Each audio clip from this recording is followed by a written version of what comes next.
Fellow Falcoholics, what is up? Welcome to the Dirty Birds and Brews podcast. I'm your host, Kevin, at Falcoholic Kevin, joined by my co-host for today's Trench Talk, Jordan Watkins at Big 75 Fella. Back for week 2. Another dub. Jordan, how are we feeling today? I feel 2-0. I feel great. It's almost like one of my favorite movies, Coach Carter.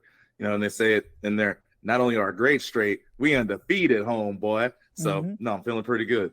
Yeah, it means a little bit more when you get that second win. The first win in week 1, that was nice. It meant more to us, obviously, since we hadn't seen that in like 5 seasons. But 2-0, it starts to mean a little bit more. And like, okay, we're getting rolling here a little bit. And now, you know, opportunity in week 3 to repeat 2017 history, because we talked about this last week. In 2017, you know, they won week 1. Played the Green Bay Packers at home and won, and then they had to go on the road to play the Detroit Lions and won. So can they repeat that this year? We'll see. But before we get to the Lions, which I'm sure we'll touch on a little bit later in the program, we got an exciting game to recap. Maybe a little too exciting at the end, but hey, you know, that's how this team is. We knew that wasn't going to change, even if they started winning these games instead of losing them at the end. For the record, you know, much happier with that than the alternative. But so we're going to get into the Falcons win over the Packers, talk about offensive and defensive line play, and just some of our other just general takeaways after having some time to digest this one. Before we do, want to, of course, bring you word from our sponsor, betonline.ag. Folks, football is back, and BetOnline is your number one information source for all your sports wagering info with up-to-the-minute stats, news, scores, and matchup breakdowns. You can get the latest game odds, spreads, and totals from the NFL and college football at your fingertips with BetOnline's real-time updates on statistics, news, and odds. Just to put it out there, Falcons are currently 4-point underdogs to the Lions on the road. Not surprising, I don't think. But almost, you know, a push. Almost a push. So that seems fair to me. I don't typically actually do much betting on straight game lines or anything like that, but that one's a little bit interesting. I think Atlanta will probably be one of the spicier, maybe upset picks this week. We'll see. But no matter what you do, guys, BetOnline is there from week 1 all the way to the college football playoff and Super Bowl. BetOnline gives you access to the best football promotions and contests available anywhere online. So head to the website today or use your mobile device to get in on the action. And remember to use our promo code BELIEVE, that's BLEAV, to receive your 50% welcome bonus on your first deposit. BetOnline, where the game starts. All right, Jordan, I know you're a defensive line guy, so let's kick it off there. We talked about this before the show, that like the eye test made you feel like, wow, the Falcons are like really getting creamed in this one. And then you look at the stat sheet and it's absolutely not the case. So it was a little bit of a weird sort of dichotomy between what we saw and what actually happened. Right. And, you know, part of that was obviously the red zone efficiency, where Green Bay didn't actually get to the red zone very many times, but when they did, they cashed in every time. Falcons, unlike last week, didn't do that. But, you know, with the Falcons defense ultimately holding Green Bay to just 224 total yards, which is very low. I mean, what sort of were some of the things you saw from this defense that ended up translating to this actually really good performance on balance? Yeah, you know, one thing I thought I picked up on was a trend that we saw also from last week, where at least pass rush-wise, things started to heat up as the game went on. Right, it was kind of slow, not really much pressure on Jordan Love, which, you know, as we talked about, that was something I saw coming from the Chicago game for him. Like, yes, he looked good against Chicago. Don't get me wrong, I'm not trying to take anything away from him, but yeah, when you're usually dealing with a clean pocket all day, it surely helps, right? But of course, it gets down to the nitty gritty of it. Fourth quarter, here comes that Falcons pass rush, and I think part of that, again, I know we talked about depth. That was like one of the big themes of this Falcons team this year, especially on defense. I think that's where you see it come into play. You have a lot of guys who are still fresh in that fourth quarter, and so when you bring them in, they're ready to go. And, I mean, even on that last drive, you saw we're in Jordan Love's face. We're hitting them. You know, I think pressure on his face is a big reason as to why that fourth down throw was off target and you know, ultimately was incomplete, turnover on downs and win the game. But Yeah, if you just look at the raw numbers from this, I mean, PFF credits the Falcons with 7 total pressures, 1 sack, hit Jordan Love twice, hurried him 4 times. But one thing I did love to see is that Arnold Ebiketie was credited with 3 pressures. And I know if you go back to last week's episode, we are saying that, we don't have that true speed guy on the outside that can win like that. Even if you look at our starting guys, like Calais Campbell's usually on that left side. And again, he's more of that, collapse the pocket, bull rushy kind of guy, still waiting for sack number 100. But so to see Arnold Ebiketie come in, I believe he had 21 total snaps. So the fact that, he had 31 snaps, but 10 of those were pass rush snaps. So 3 pressures and 10 pass rushes. Yeah. Pretty good number. And I think because of that, you'll see him get some more looks there. It would just be another good dynamic to have to add to this defense, someone that can be a pass rusher on the outside. Yeah, I think Arnold Ebiketie was someone going into the offseason that we sort of were penciling in to be a starter, and it wasn't really the case to start the season here. I think some of that has to do with something we brought up last week, which was that the scheme change sort of definitely probably affected him and guys like D'Angelo Malone more than most others because they were 3-4 outside linebackers. Like that's where they were drafted to play. They fit really well in that style of defense. Now going to what mostly looks like a traditional 4-3, 4-2-5 most of the time. I mean, they almost never actually play a third linebacker.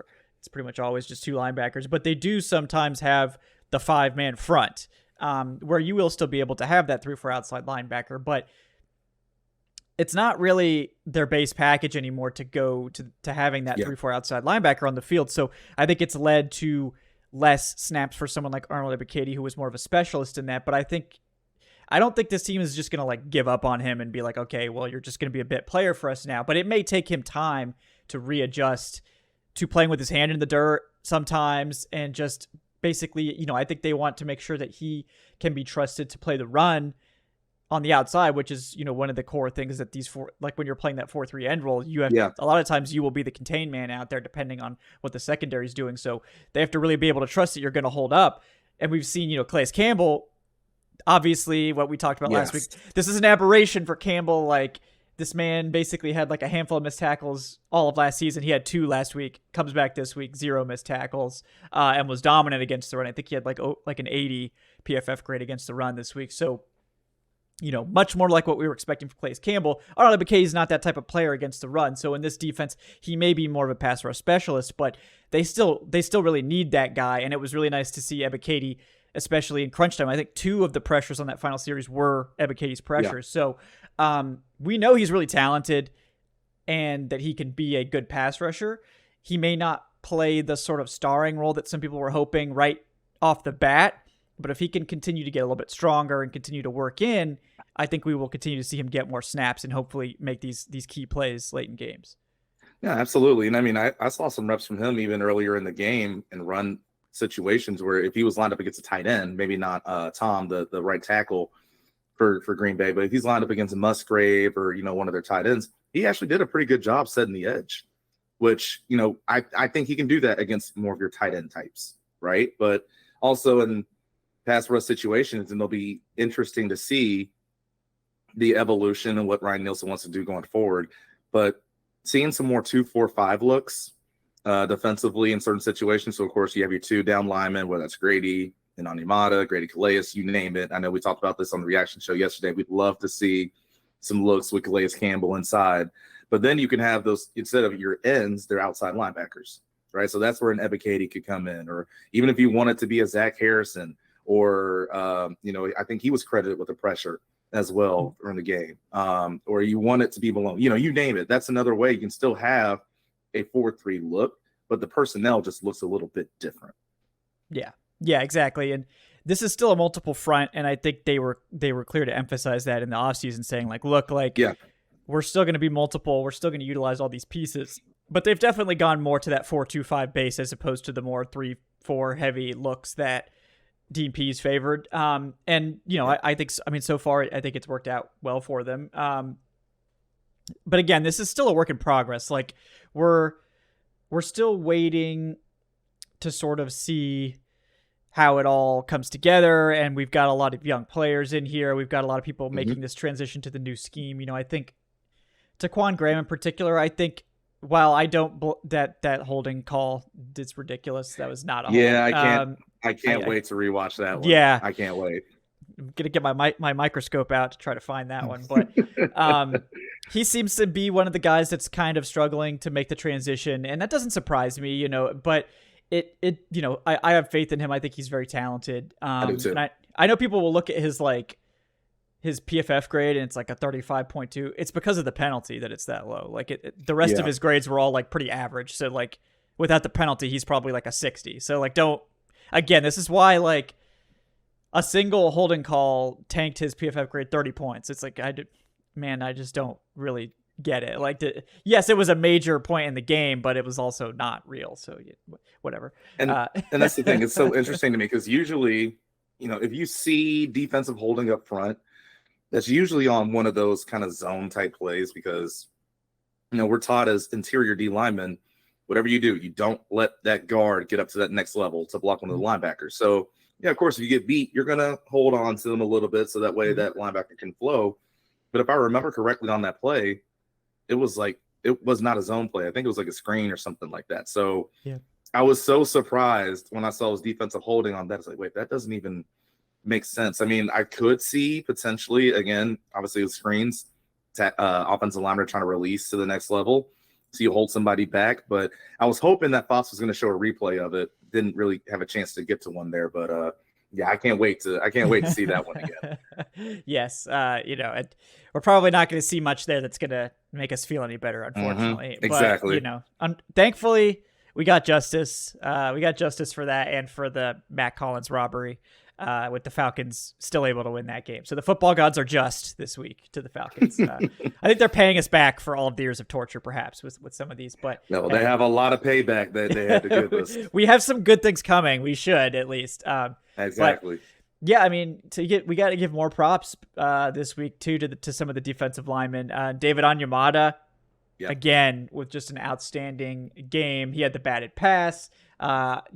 He had I think multiple run stops, ends up finishing with like over a 90 PFF grade, which is of course elite. I mean, talk about return on investment, right? The two best defensive players this year have been your two biggest free agent additions in David Onyemata and Jesse Bates. Are you satisfied with David Onyemata so far? Is he everything you hoped? Absolutely. I mean, and the thing is, if you look, if we're talking about raw stats again, I don't think you'd find it very common that someone gets over a 90 grade and they just have one tackle. Like again, just to talk about the impact that he had. And we talked about this last week. His ability to push the pocket and press the pocket is what led to one of the Jesse Bates interceptions. Bryce Young can't step into the throw, and there you have it. So that's why, again, it's just when you want to paint this picture of what a perfect pass rush looks like with a 4-man rush. You press the pockets on the inside, and then, of course, you don't go over the top, all the way over the top if you're rushing on the outside. You rush that back shoulder of the quarterback, and boom, there you have it. Well, the thing with the Falcons is that first part, they have it down, right? With Grady and David Onyemata. They have that first part down. That pocket's going to collapse. Good luck trying to escape up the middle with those two guys there. David Onyemata, he's just been absolutely perfect with that. And again, it's just one of these things of they're going to keep growing as a unit. I really do think some of these games and stunts are going to continue to work and grow on them. And after a while, I'd say give it by, let's say, week 5 or 6 or so. I think that's really when you're going to see that team, especially pass rushing, clicking. Yeah, I think so. And it's been definitely in spurts so far, but where the spurts have been is at the end of games when they absolutely need to have the stops, and it's happened 2 weeks in a row now. And I think everyone was sort of bracing in this one for this comeback drive for the Green Bay because we've seen it so many times.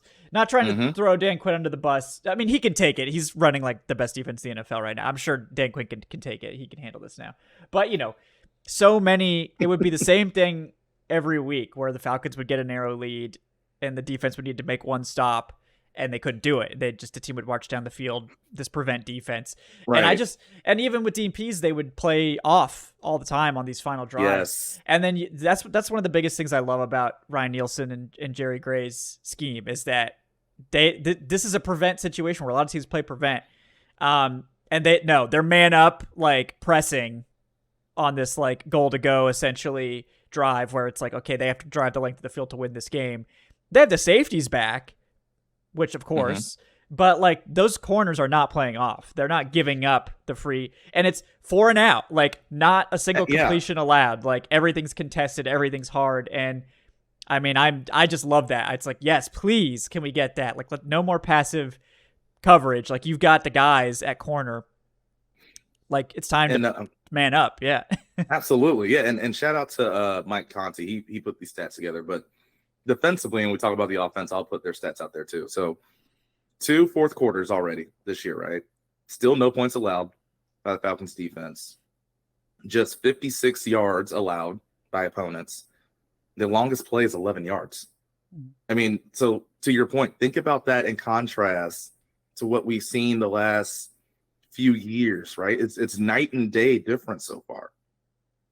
Yeah, I mean, it's really, that has been maybe the biggest change so far, and I love that. Like, I just hate playing off, especially in this situation where it's like they do have to drive the length of the field. So where a lot of coaches tend to get conservative, I think this is actually the time to get aggressive, and we've seen that. Like, they bring the pressure, they man up, they keep the safeties back to give them, and you can do that when you have 2 good safeties.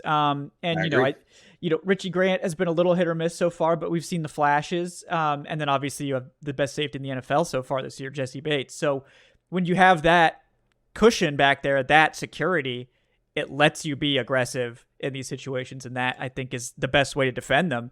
And, I've loved that aspect of this defense more than any others, how they've shut teams down to finish out games, which is just such a nice thing to see. To watch your team taking a knee to end the game. It's just, there's no better feeling than watching that victory formation out there. Absolutely. And before we move on, obviously shout out to Grady Jarrett. Another very good game from him. Caden Ellis solid once again. I thought D. Alford had a good game. Obviously giving up that touchdown on the blown coverage. I mean, just sort of a bad play. But I thought the rest of the game he played really well, especially as a run defender. I think he just flows really well, and despite his size, he's totally fearless. And I think he has really good technique with how he plays the run. So I do appreciate that. AJ Terrell too.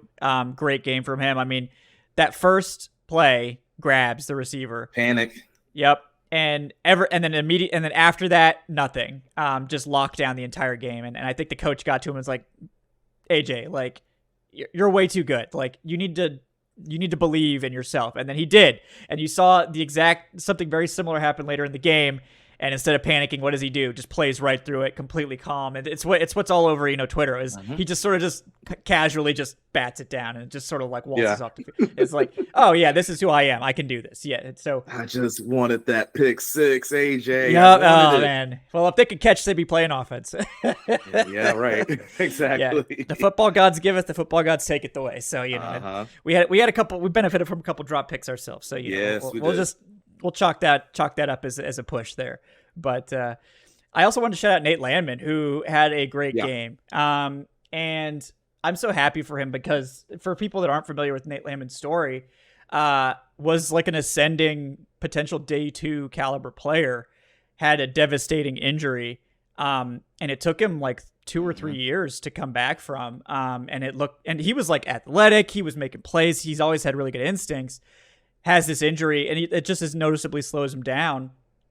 Ends up going undrafted, and it looks like he's getting it back. Like he's slowly been able to return to build that confidence. And we're not talking Troy Anderson levels here or anything, but just he always had the instincts and the ability. It was just, can he stay healthy? Can he come back from this injury? And it looks like maybe that is happening. So I'm just so happy for him. And I know a lot of people were worried about the Falcons linebacker depth and why they didn't go add anyone else. Well, now we know because they have total faith in Nate Landman. So absolutely. Yeah. His story, it reminds me of an old teammate I had at Stanford. Some people might remember the name Shane Scove, who middle linebacker, And I think everyone really understood how good he was. We played, it was like 2 years before I got to Stanford. They played in the Orange Bowl against Virginia Tech, and he was all over the field. All over the field. So going into that next year, he got hurt. He tore his ACL in the game. And a big part of why he was so good, again, was like your point about Nate Landman, his athleticism.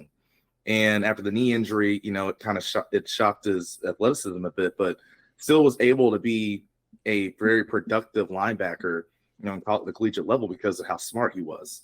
Mm-hmm. And, it's like slowly but surely, he's like, all right, if he gets that athleticism back to match up with the smarts, look out. Because he was, same thing, he was on track to be, in my opinion, a very highly drafted player. Yeah. But then I believe actually went undrafted, if I remember correctly.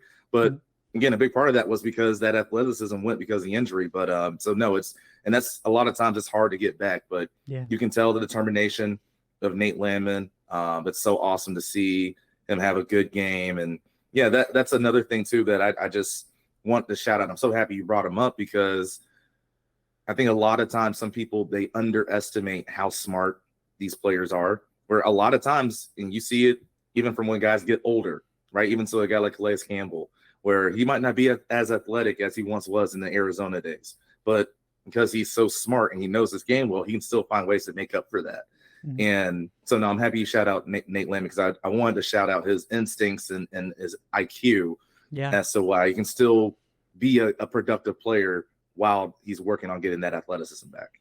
Yeah, and it's so nice to have that as your third linebacker because you just look, Troy Anderson has to miss a game, defense doesn't miss a step whatsoever. So he doesn't obviously have the coverage ability of a Troy Anderson, like in terms of his athletic ceiling. I mean, Troy Anderson's one of one, so nobody really has that. Maybe Fred Warner is the guy that gets close. But I mean, Fred Warner obviously much more experienced and has that, all that depth of football knowledge from being, the best linebacker in the NFL for like 3-4 years now. But maybe someday Troy Anderson can get up to that echelon. But Landman not on that Troy Anderson level of athleticism, but again, the instincts are at a higher level that can make up for some of those things. And at the same time, that's why Troy Anderson can afford to make some mistakes or mental errors and recover because he does have that athleticism. So it's an interesting sort of study into like two ascending linebackers, one winning more with the football IQ side, one winning more off athleticism, and seeing how maybe eventually they'll kind of dovetail together as Landman hopefully continues to build his confidence and regain some of that athleticism. And Anderson learns how to play linebacker because this man's only played linebacker for like 2 years in his career. So I still can't believe that. Yeah, it's just wild. I know. And that's the fun part, again, why it works so well of having Nielsen come over with Caden Ellis. Mm-hmm. And you talk about someone who knows the system and scheme already, what he wants to do. So you pair him with them. But then also, to your point, learning from Nate Landman as well, who has a lot of experience playing linebacker at a high level, whether it be in the Pac-12. I don't want to hear any jokes about the Pac-12, anybody, so y'all leave them out. But then also now, being an NFL linebacker too. So a good position for Troy to be in. Oh, yeah, absolutely. Moving over to the offensive side, this was a big bounce back game for the offensive line, who really, as a whole, struggled, except for Matthew Bergeron last week, which is kind of interesting, and Drew Dahlman. This week, it's kind of the opposite, actually, where everyone else seemed to sort of bounce back. Bergeron had a tougher day, but that's not surprising for reasons we'll definitely get into. But, really, I was really impressed with how the whole line sort of rebounded from a tough week one. Where do you want to start in this offensive line? We got a lot of guys to get to. So I mean, you mentioned Bergeron, so I'll start it off there. All I can say is welcome to the league. Yeah. That it was going to happen. The best way. Yeah, it's going to happen. I mean, if you watch the Knuckleheads podcast, it's a basketball podcast with Quentin Richardson and oh my goodness, who's the other host on that show? My goodness, it just slipped my mind. But one of the questions they always ask their guests is, you say, hey, who's the first person in the league that busted your ass, right? Like, it happens to everybody. And, obviously, if you have somebody like Kenny Clark, who's been a really, really good defensive tackle in this league for a long time now, I mean, that first interception, right, from that interception that Desmond Ridder threw, he just walked him down, bull rush, and then got right out at the last minute, hit Des and ball floated. And that's all I could say in that moment. It's like, welcome to the league. Pretty good. Yep. But it's one of those things where that's fine. You're going to, like, again, like we said, we're going to have those moments. I mean, he can just look from last week right across the line from him and see what Chris Lindstrom is still going through whenever he has to go against Derek Brown. And Chris Lindstrom is one of, if not the best guards in the league. So it happens to everybody. I'm still very, very high on Matthew Bergeron with that still. So the thing I will say this, though, and this is what impressed me, because this is what happened to the line as a whole. He got better as the game went on. Yeah. And again, you talk about it. Desmond Ritter had much more time to throw. In the second half, you saw a lot of those running lanes open up as well. So I got to give him credit. Like, yeah, you took your chops, but you stuck with it. And at the end of the game, when we really needed it, you were there to deliver. Yeah, exactly. And he, look, he did get, like I said, welcome to the league, 2 hits, 2 hurries allowed. And he had some penalties as well. But played quite well as a run blocker. I think he bounced back this week and actually had a better game as a run blocker, and it sort of ended up being okay. Whereas, the rest of the Falcons offensive line, I think allowed some hurries, but not really anything overly egregious. So, Bergeron has a bit of a down day, but everyone else steps up, has a better game. So it ends up actually resulting in a much cleaner pocket overall. Because the issue was with last week when we had Caleb McGarry and Chris Lindstrom both getting crushed on the right side at the same time. And that's like, that's going to lead to very bad things. If you have one player on one side of the line have a bad game, you can survive that. You can weather that. That's pretty much par for the course. It's really rare that you're going to just shut down the opponent's pass rush. But when you have 2 guys on the same side having issues, that's really bad. So nice to see, Bergeron, it's an off game for him. Overall, he's going to bounce back, and I'm not concerned, obviously. Nice to see him get some better push in the run game this week too. Which I thought they were a little too harsh on his grading last week in terms of the run blocking. But this week, I think he definitely made some nice plays there. No, absolutely. And I think, obviously when it comes to the running attack, as a young player, younger lineman, that's going to be naturally the easier part of the game for you. And again, just with his demeanor, talking about Bergeron, that's what I expect, right? To try to be a mauler and a road grader. So it was, like you said, it was good to see that. Obviously, a lot of times if he's going to have a one technique, he's going to have Drew Dahlman over there to help him out, which obviously is going to be a big plus. I think even on the touchdown run by Dez, they had a double team right there. Obviously, it was a replay, but they had the double team.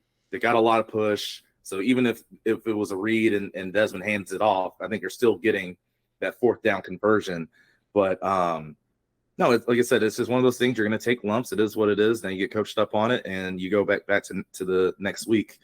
But the one place I do still have concern for the Falcons, at least on the line, is still not another not good enough performance in my mind, pass blocking wise, for Caleb McGarry. And we talked about Rashawn Gary, how good of a pass rusher he can be, even the limited production he had against the Bears in terms of limited snaps.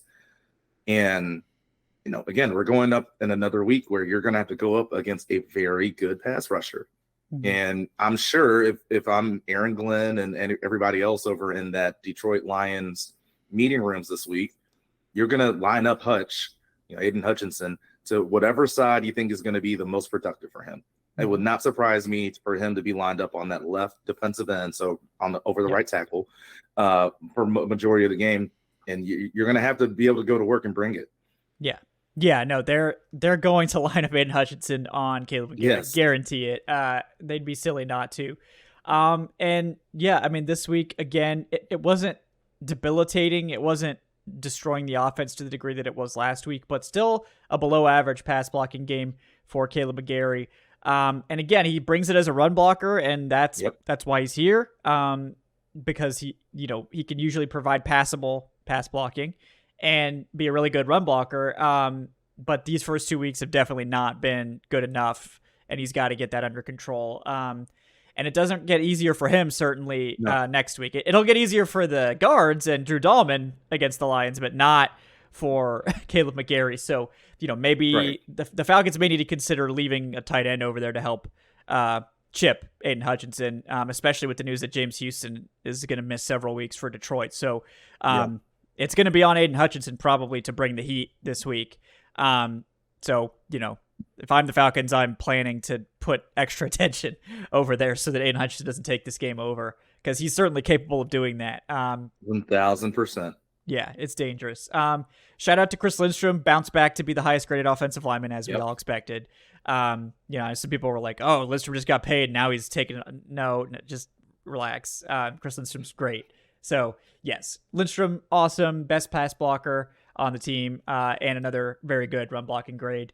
We also had Jake Matthews with another good game, and Drew Dahlman with another good grade as well. He ends up being the second highest graded offensive lineman this week. So yeah, I mean, the Lindstrom one isn't surprising, but the Dahlman thing, it's like, once again, like Dahlman was one of the two question marks on the line, I think, for most coming into the season. And I think he's shown that he has actually taken that next step to be just a rock solid, maybe even above average center at this point, that we were sort of hoping, given that they didn't invest anything in the position at all this offseason, that he would take that next step. And it seems like he has taken that step in terms of consistency now. No, absolutely. And again, I think there's, at least for me, the one question, like I said, I had for him, or I wanted to see over and over, is when you have one of those bigger, stronger noses right on top of you, how do you handle that? And at times still trying to deal with that and improve on it. But again, I think when you talk about situations, he's in a good situation in terms of being in Atlanta to learn from another center who was not the biggest, or maybe not the strongest, but still had a very, very good 10-plus year career in Atlanta, talking about Todd McClure. And from what I heard, he did work with him in the offseason. I think Drew's dad got him in touch, and they were working out together. And then, I mean, even also, too, if you want to get to it, if I don't know the relationships that Alex Mack still has, but again, wasn't the most overpowering guy in the middle. But he knew the way to work his finesse, footwork, you name it, to work around that. And obviously, we know how good Alex was in his time here in Atlanta too. So definitely ways you can, get over that hurdle or that hump. And it just seems like, to me, as time goes on, Drew is doing a better job with that, and I think it shows. Yeah, I know I think I said he gave up 2 hurries, but the thing for me is, like we talked about with Caleb McGarry, right? We would expect everyone's best pass rusher probably going to be lining up on Caleb, for the next few weeks. It's not like teams are just every single week lining up size right over Drew Dahlman, which, again, I think that goes to show you that is not necessarily a weak point, if you will, because otherwise, you got a big guy that's just a monster, collapse the pocket, or give a good interior pass rush, line up over him every single time, but that's not happening. So. No, I think you're right. And the way this offense operates, it's true. Like, they do limit the exposure of these guys in pass blocking intentionally. Yeah. And that allows them to target these run blocking specialists. And there's a couple guys they have that I think are true jack of all trades, like good offensive linemen, like Chris Lindstrom, Jake Matthews, both very good pass blockers. You don't have to hide them in any way. Yeah. And that is, and that being on, having those two guys, one on each side of your line to help solidify that pass pro is obviously good. Drew Dahlman, I think, is getting there. Again, still a better run blocker, but he's getting there. And then Bergeron, obviously, the hope is that he continues to grow into being that sort of stalwart as well. But yeah, Caleb McGarry right now seems to be the guy that is struggling the most, and we'll see how that develops over the course of the year. But, again, they did give him a new contract. It's not backbreaking in terms of the cost of the contract, and they basically made it so they can get out of it after a year if they need to. Yeah. I'm still doubtful that they'll do that, but if he continues to not be able to get it together in pass pro, to where he's just back to being really inconsistent in that area. Last year was a big step forward in consistency for him, where I thought for the most part he was an average or better pass blocker most weeks. That's all they're really asking of him. They're not asking for him to be able to shut down elite pass rushers, just to not be a liability. But, offensive tackle could be something the team targets high next year if there's still some issues with Caleb McGarry. But again, we got 15 more games to get through before we really make any determinations on whether they actually need to make a move there or not. And as long as some. And then some. Yeah. So 15 more regular season games before we have 4 playoff games. So now we're talking. Yeah. So 20 games, more or less. But yeah. No, I appreciate, we can have some some discretion here. Like, okay, it's the beginning of the season. We'll give you a couple games to get your feet wet, get prepared, and then we're not gonna throw anybody under the bus for a couple of games, especially considering that there was a bounce back this week for sure. Any other offensive players you want to touch on? I definitely want to mention Jonnu Smith because again, not a guy that was ever really known as a blocker, but always more of that receiving specialist, move tight end type of guy. And I think over 2 weeks, he's been Atlanta's best blocking tight end, which is just, I don't know, like what if Arthur Smith got him in here is like, all right, no, like it's time, Jonnu. Like maybe that's why he's taking these veteran rest days. He's just hitting the weight room like all day or something. That's what it is. Yeah. Yeah. But I mean, that's been a big surprise to me seeing how well he's been blocking out there. Yeah. I think it's just the fact of, it looks like he was credited with 4 pass blocks as well. And again, we talk about different ways to help out with that offensive line on the outside. Yeah, leave a tight end in there. And you have a lot of other pass catching weapons, so that's not the biggest problem or biggest issue to do. But of course, you think about the way the Falcons run this offense, talking about those outside zone, those stretch type of plays. It really does bode well to have athletic inline tight ends. And of course, the Falcons have 2 of them if they do choose to play Kyle Pitts in line. But if not, you have Jonnu Smith. And so I think his athleticism, that's going to help you. If someone wants to play a 7 or 9 tech end, he can start off on him. So that way Caleb McGarry can go on his track and then he rounds that off. And then you get up to the next level as a tight end. So his athleticism really does play well into that. And I mean, what the main theme about this team overall, you want to talk about people buying in, right? I mean, Desmond Ridder said it last week. He doesn't care about stats. He's not a stat guy. He just wants to win. I know Arthur Smith had his whole fantasy football answer, which, I have my opinions about it, but it is what it is. But check out the post-game show that, right. If you want to hear our take on that. Yeah. Well, yeah, there also, again, like I said, it was just funny because when he gave that answer, I'm just like, I don't even think it was just so uncalled for, just from the standpoint of like, no, I really do think that people want to see these guys get targets because, yeah, you give your big time guys targets, that's going to help you win, not fantasy points. But yeah, I bring up the point of people buying in because, yeah, Jonnu's coming in, maybe like you said, not known for being the best blocker, but if you want to be here, that's what you have to do. Yeah, and he knows that. He's bought into it, and I think that plays a big part as to why this run game is so successful. Yeah, pretty much everyone here is expected to block. And props to them for getting it done. They brought in wide receivers that can block. They brought in tight ends that can block. Everyone's expected to go out there and block. So that's definitely been interesting. And on the mention, running backs, Tyler Algier ended up getting all of the pass blocking reps, the pass protection this week, which was funny. And he crushed it. He had actually had the highest pass blocking grade on the team, which is funny, with an 82. But yeah, they're like, okay, Bijan, we'll take you inside the lab and we'll get that fixed up. But just thought that was funny that we Bijan with the 7 pass blocks this week. That he crushed. So great job, or excuse me, Tyler Algier with the pass blocks. So great job, Algier there. So I thought that was a funny one. But yeah, again, Bijan was a very good pass blocker in college. It's a different level in the NFL. It takes time to adjust. So we're not too concerned about that.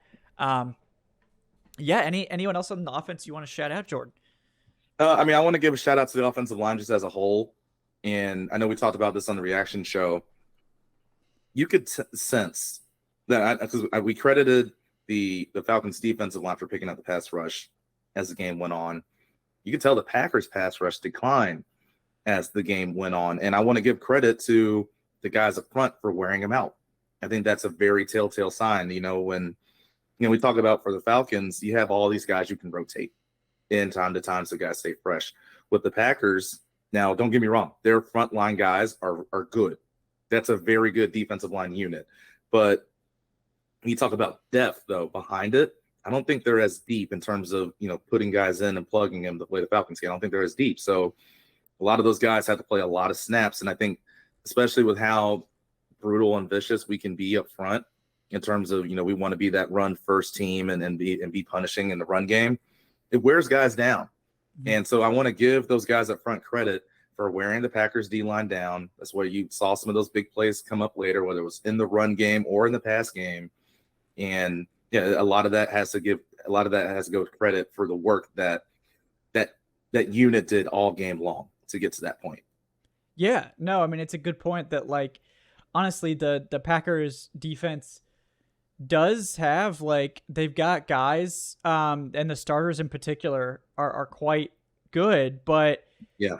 when you get into the depth, it is a little, it's not as good. I mean, I think on the edge they obviously do have some guys there. Like I mean they've got Lucas Van Ness just in the wings, you know, and Rashawn Gary and Preston Smith are the starters. They do have some guys, you know, like Lucas Van Ness, but on the interior, I think is where they got worn down because obviously the starters, right? Kenny Clark, and Devontae Wyatt and those guys, good players, but it's, you know, it's just hard to have the depth, and the Falcons are going to make you play more run snaps than you've played all season. They're like, what exactly. Is it? I think the Falcons finished with like 40 carries or something like that. So, they're going to test your depth. They're going to make sure you have enough guys. And honestly, Devontae Wyatt, you know, I'm looking at I just pulled up Green Bay's grades for this week. And Devontae Wyatt, who had an awesome game against the Bears last week,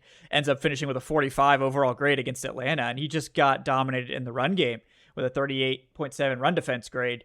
And just these guys, like you said, they got worn out over time. And, you know, if you can do that, like you, again, this whole scheme and this system is sort of designed to limit the exposure of the pass blocking by a lot of different ways, right? One of those ways is by a lot of the times they actually will just run block on pass plays as you know, part of their sort of misdirection up front.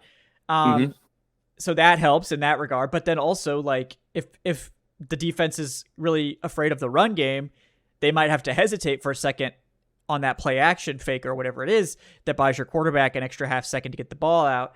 And like you mentioned, Jordan, by the end of the game, you're so tired from getting hit in the face by Tyler Algier like 5 times in the last 7 plays that you're like, I can't even see straight at this point. And then, you know, you're getting thrown over the top of. So, you know, it's when it works, it works well. And, you know, you come back to the way this game went down, the Falcons with all this, it was sort of the opposite of week 1. Like not a lot of production offensively for the Falcons, but they cashed in every red zone opportunity, come out with a big win. This week, tons of production offensively in terms of yardage, just going up and down the field, but they can't cash in the red zone. And so it's really close. And that is the difference for teams. But ultimately, I don't know how you feel. This was a much more impressive win to me overall, because the Panthers defense, I think, is good, but the Panthers offense it's kind of a joke. Like, I mean, we'll see this week. I hope they beat New Orleans. I hope they beat New Orleans. Right. And like, they were obviously down receivers and all this stuff and all that. So, you know, no slander men at Bryce Young. I think he's got a very bright future ahead of him, but I wasn't that impressed with the Falcons offense limiting that Panthers defense. And I was pretty concerned that they allowed 150 rushing yards too. Right. This week, they go up against, again, another sort of injury-plagued offense in the Packers that's not running at full strength, but still a good offensive line, and the run game is supposed to be a strength of its team. They shut down the run completely. I think they allowed like 80 rushing yards total or something, and like most of those were one Jordan Love scramble. That's right, yeah. And then what's the most impressive thing is they're going up against a Green Bay defense that was at full strength and is one of the premier passing defenses in the NFL. They always have struggled to tackle, which is why, you know, not surprised the run game did well, but I didn't expect the Falcons to have anywhere near as much success passing the ball. And a lot of that is credited to the offensive line for wearing this defense down over time. And obviously we had several guys like Drake London really step up in a really tough matchup. And, you know, Desmond Ridder, too, deserves some credit. Even though it was extreme up and down performance, that fourth quarter shows you what you want to see from him. And, you know, just I think the whole team came together, and I just thought this was a much more impressive and more encouraging win, even though it was ugly for much of the game. And you hit the nail on the head, too, about the run game. I mean, A.J. Dillon, 15 carries for 55 yards, right? Like, you'll take that any day of the week. You hold somebody under 3 yards of carry. And Jordan Love, like you said, that long run he had was 24 yards. So, I mean, almost that was almost Oh yeah, almost yards. a third on that one Mhm. play. So yeah, I mean, a phenomenal job. Of course, their run game might have looked a little bit different had they had Aaron Jones, where they can do some more Yes. things on the outside, maybe. But that's that comes with the game, right? Like you never know who's going to be ready to play, who isn't. Obviously, even for us, we thought we'd see Cordero Patterson Yeah. potentially this week since he was practicing, but that didn't happen. And next week, it's going to be the case too because David Montgomery, who was the starting running back for the Lions, is already out.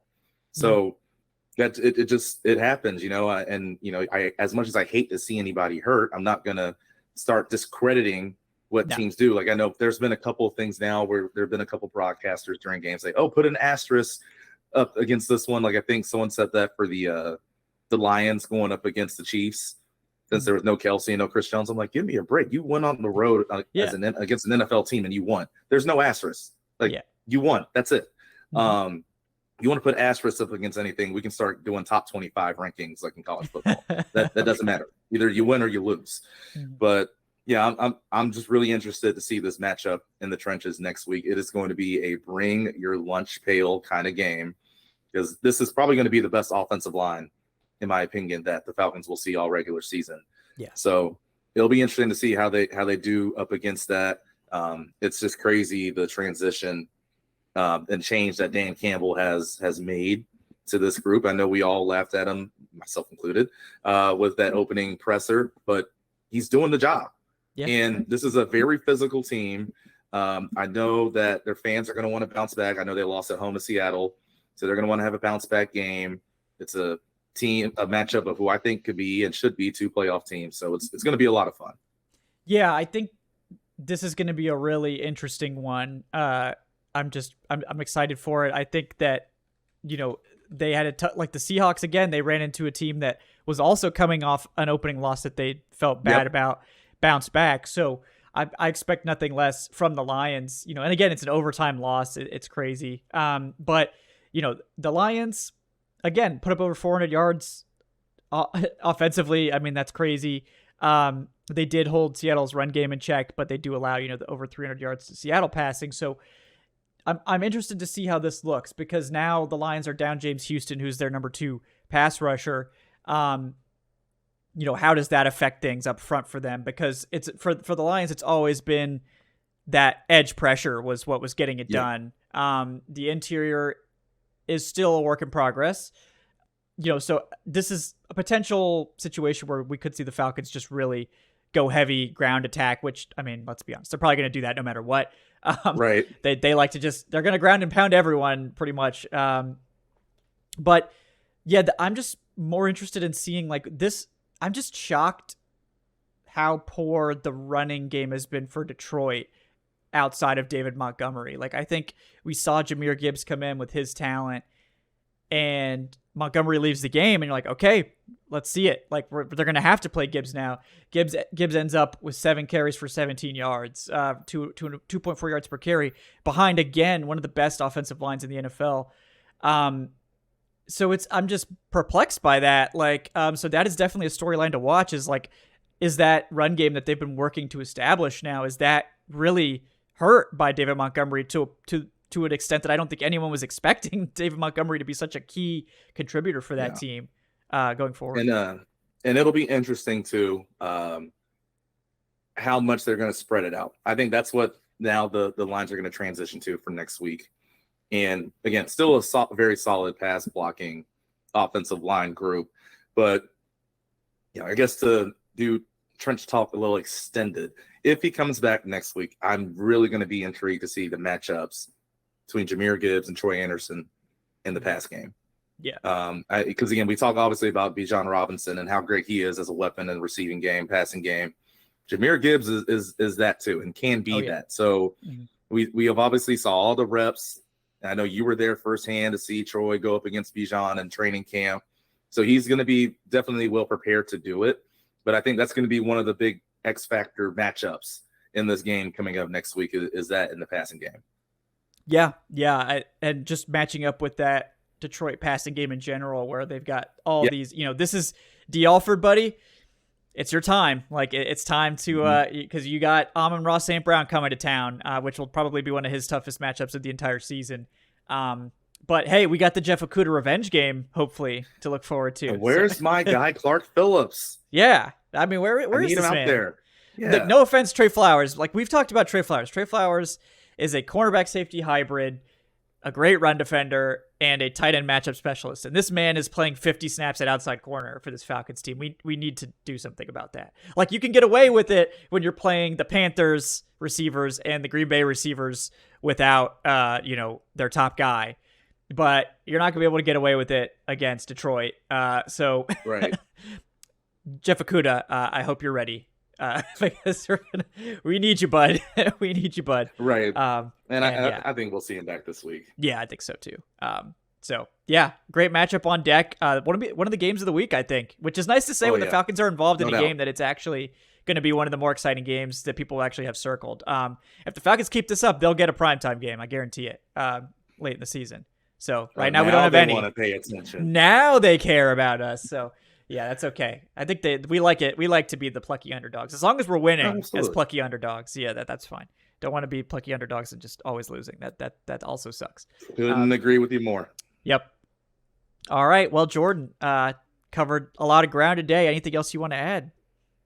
I want to just shout out once again the crowd at Mercedes-Benz. I think we're just under 70,000 from the reports, but again, you saw it late. I know there was a little bit of a lull in the middle of the game, and the team also was playing with a little bit of a lull. But when it was time to go down the stretch and things were going, you saw the false start. You saw Jordan Love, excuse me. I keep wanting to say Bryce Love because that was one of my Stanford teammates. But you saw Jordan Love did the false start, trying to do that QB sneak off the right side. That forced them back. They had to punt it away. You can just tell the crowd playing an impact and influence now in 2 games in a row and big pivotal parts of the game. So keep showing up. I know we're on the road. It'll be cool to see if we can get some good road crowd too. I know when we were, of course, in the Michael Vick days, but even that Super Bowl team and then the year after, we would get some good crowds on the road. So let's see if we can do that too here in Detroit and really get to start building something very special. That'd be cool. I hope we see that for sure. And yeah, we get to see Desmond Ridder. Like, does he turn into a pumpkin on the road? Like, let's find out. Yeah, right. He's been crushing it at home. That's for sure. Congrats on the 30 home wins in your collegiate and NFL career. But also last year lost both of his road games. So, hey, this is going to be the deciding factor. Can he actually win on the road? Well, he did once lead a comeback win in the preseason against Detroit last year. So that's true. Who knows? There you go. Hey. But then again, we don't have what's his name? To pull that off. So. Burkhardt, I think. Yeah, we don't have Jared Bernhardt. Yeah, no more Bernhardt. So we're gonna have to find another hero. But definitely looking forward to it, guys. Thanks so much for joining us here on Dirty Birds and Brews for another episode of Trench Talk. This show, of course, was brought to you by Bet Online. Want to thank my co-host Jordan Watkins. He's at Big75 Jordan, anything you're working on, you want to let the people know about? So I know I talked about the Falcon Fade podcast that I'm doing, and of course we'll have another episode coming out later this week. I know we're recording this on a Monday, so we'll start doing reaction shows, I believe, on 99.1 in the Atlanta area. So that'll be 3 to 4. We'll be doing that weekly, of course, just doing a recap of the game, some positive vibes, maybe some bad vibes, hopefully more positive than bad. Yes. But Clint Goss and I, we do that every week, so feel free to check that out if you want. Of course, I'm feeling good because I actually had 3 wins this week. Coaching football over at Skyline High School, JV won on a comeback win. And then we had a shutout 32-0 win for varsity. So it's a good weekend. Triple dubs. We love it. Yeah. All right. Quite a victory Monday then today. Exactly. Yeah. Good stuff. All right. Riding high. I love it. We got to keep it going. Keep the streak going here. We won't talk about the Stanford game though. We don't have to talk. Yeah, we'll just gloss over that. Yeah. But yeah, guys, thanks again. I'm Kevin Knight at Falcoholic Kevin. Please do like, subscribe if you're watching on YouTube. Really appreciate that. Leave us a comment. Love to read those most of the time. I won't name names or anything, but yeah, most of the time. And leave that 5-star review on your podcast platform of choice if you're so inclined. We do really appreciate that. If you're interested in supporting the show, you can do so on Patreon. It's patreon.com/Falcoholic Live. You can follow us on Twitter for those updates at Falcoholic Live, and make sure to check out the community Discord server. Link is in the show description, guys. Once again, thank you so much for tuning in to Dirty Bird and Brews. We will see you on Wednesday night at 8 for Falcoholic Live, the next episode, as we wrap wrap up this second week of victory and move on to what should be a very spicy matchup this week against the Lions. So, yeah. All right, guys. Thanks again. Have a great day.